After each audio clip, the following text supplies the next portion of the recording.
For decades, the most famous number in fitness has been 10,000. It's the gold standard on our watches and in our apps, the magic number we're all supposed to chase every single day. We get a little buzz of accomplishment when we hit it, and a twinge of guilt when we don't. But what if I told you that this number isn't the result of some rigorous scientific breakthrough? What if it was all just a brilliant marketing campaign for the 1964 Tokyo Olympics? That's right. The 10,000-step rule that has ruled our lives for over half a century was created to sell a pedometer called the Manpo-K, which literally translates to 10,000-step meter. The number was picked partly because the Japanese character for 10,000 kinda looks like a person walking. It wasn't based on evidence, it was based on branding. In this video, we're putting that 60-year-old marketing slogan to the test. We're going to explore the science behind a different approach, also from Japan, called interval walking training. Research shows this method can deliver way better results for fat loss, blood pressure, and overall heart health in a fraction of the time. We'll put them head to head, comparing everything from the time commitment to the proven health benefits. By the end of this video, you'll understand the real science of walking for health, and you'll have a clear, evidence-backed plan to get the absolute most out of every single step. Deconstructing the 10,000-step dogma. Let's be crystal clear. Walking is amazing for you. Moving your body is always better than sitting on the couch. And if the 10,000-step goal gets you moving, that's a huge win. Since that marketing campaign in 1964, a ton of research has coincidentally shown that yes, walking a lot is very good for you. Studies have linked higher step counts to a lower risk of dementia, heart disease, and dying prematurely. For people under 60, aiming for 8,000 to 10,000 steps is a solid goal for longevity. For those over 60, the benefits seem to level off around 6,000 to 8,000 steps. So the number isn't bad, but the real question is it optimal? Is it the most efficient way to use walking to get fit? That's where the idea starts to show some cracks. The biggest issue for most people is time. The average person gets between 5,000 and 7,500 steps just doing their daily thing. To hit 10,000, you need an extra walk of 3,000 to 4,000 steps, which can take 30 to 60 minutes of often slow, leisurely walking. For busy people, finding an extra hour every single day can feel impossible. This leads to a nasty cycle of guilt and feeling like a failure, where the goal is so out of reach that people just give up. Plus, the 10,000-step rule only cares about volume, not intensity. It treats a slow, meandering shuffle through the mall the same as a power walk through the park. But we know from every other type of exercise that intensity is a game changer. A 2018 study drove this home, showing that a pace of at least 100 steps per minute is where you start to see much bigger health benefits. Just racking up steps without thinking about your pace means you could be missing out on major health improvements. The 10,000-step goal is a blunt object, but now we have the science for a much sharper tool. Enter the challenger, a method called Japanese interval walking, or IWT. Developed by Dr. Hiroshi Noze and his team at Shinshu University in Japan, this technique isn't about how much you walk, but how you walk.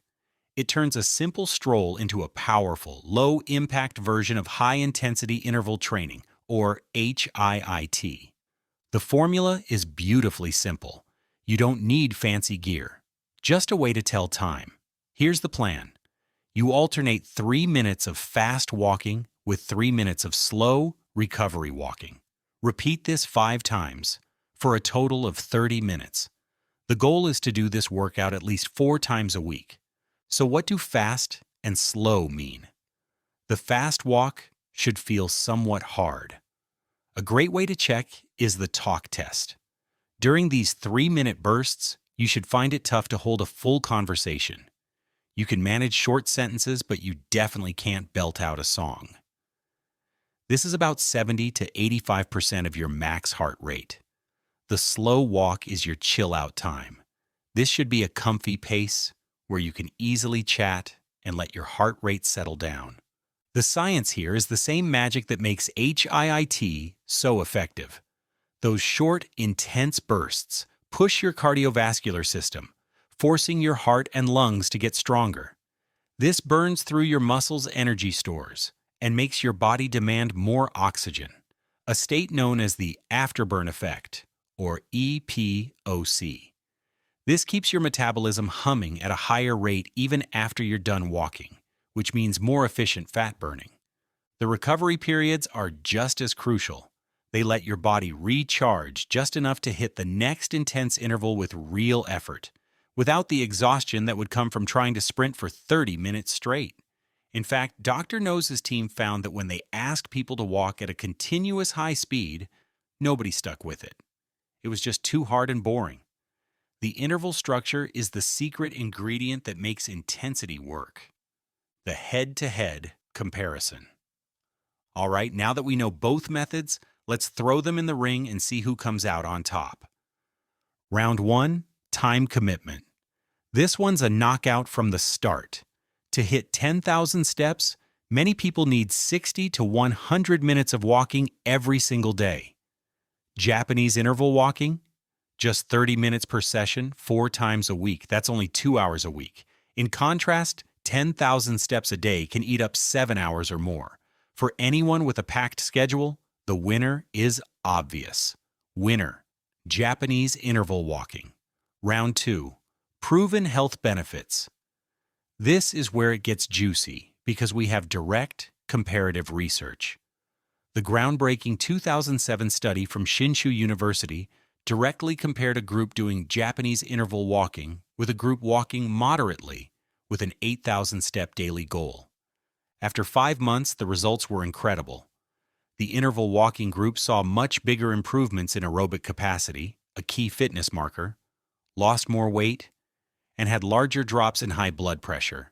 They also got a much bigger boost in thigh muscle strength, which is vital for staying mobile as you age. In almost every single health metric, IWT was the clear winner.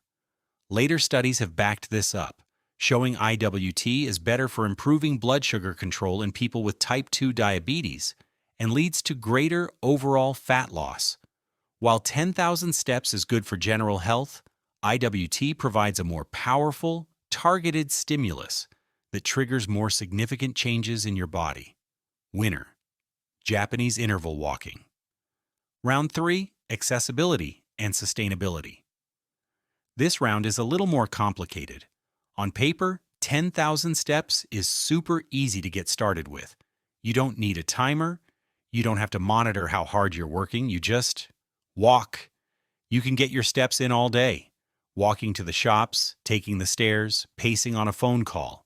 That flexibility is a huge plus and might make it easier for some people to stick with.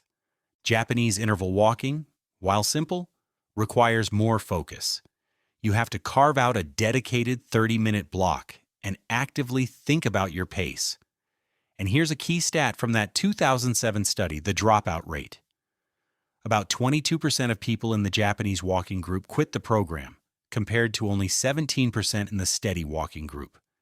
This suggests that even though it's faster, the structured intensity can be a bigger hurdle for some.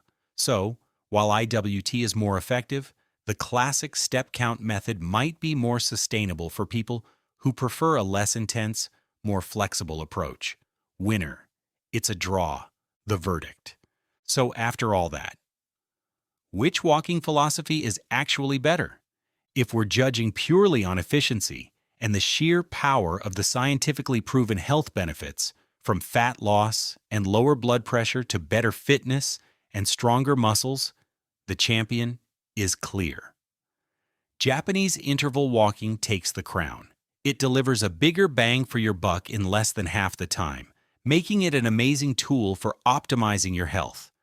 It transforms a simple walk into a potent workout that fights back against age-related declines in strength and fitness. But hold on, don't write off the 10,000-step goal just yet. Its greatest power is its simplicity and flexibility.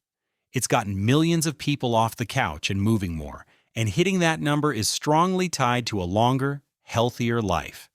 For some, just casually collecting steps is more fun and easier to maintain, and the best workout is always the one you actually do. Ultimately, this isn't a good versus bad showdown. It's about picking the right tool for your goals. Think of it this way. If your goal is general daily activity and keeping a healthy baseline, 10,000 steps is a fantastic target. But if you want to actively boost your fitness, lose weight, build muscle, and get the biggest return on your time, the science screams that Japanese interval walking is the smarter, more powerful choice. So the next time you glance at your step counter, remember that number is only one piece of the puzzle. The 10,000 step rule, born from a 1960s marketing blitz, is a decent guide for an active life. But for anyone who wants to take their health and fitness to the next level, the evidence points to a much smarter way to walk. By adding intervals of intensity, like in the Japanese interval walking method, you can get superior health benefits from a stronger heart to lower blood pressure in a fraction of the time. Now I want to hear from you. Have you ever tried interval walking? Are you a die-hard 10,000 stepper? Let me know your experience and which method sounds right for you in the comments below. Let's get the conversation started. Thanks for watching.